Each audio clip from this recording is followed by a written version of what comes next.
Mayor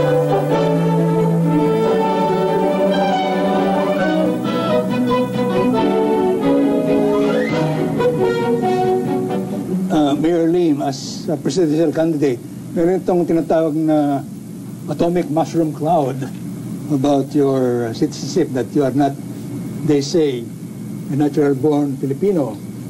Is there any possibility that they can derail your candidacy because of these charges, or you'll just ignore these charges? I don't think so, because I'm a natural-born Filipino, Teddy, no? Alam mo naman, alam natin ang qualifications ng mga kandidato sa presidency. I know one is to be natural-born. Kaya ako ba nasisira ba ang ulo ko, nasasali dito? That I am not a natural-born Filipino. Itong issue na ito, mabuti na lang lumabas nitong middle of the campaign period. At least we could clarify certain issues. At malaman ng tao kung alin talaga ang totoo. Would you say that your political enemies are behind this smear campaign on your citizenship? Hindi natin masabi ngayon yan, dahil wala pa tayong ebidensya. At sinasabi nila, wala daw connection yon.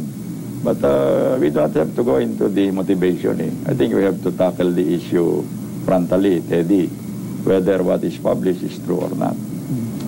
In the case of the National Archives, hindi ba ang head niyan bata na Malacanang?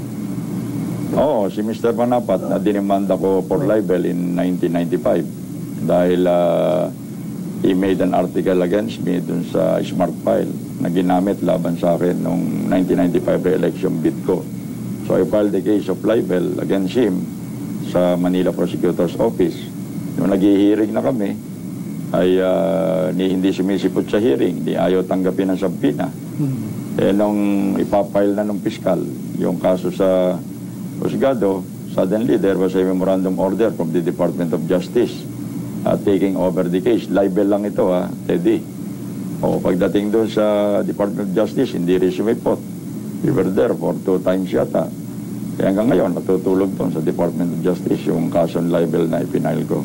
I see. Yan ngayon ang head ng National Archives Office. Hindi ba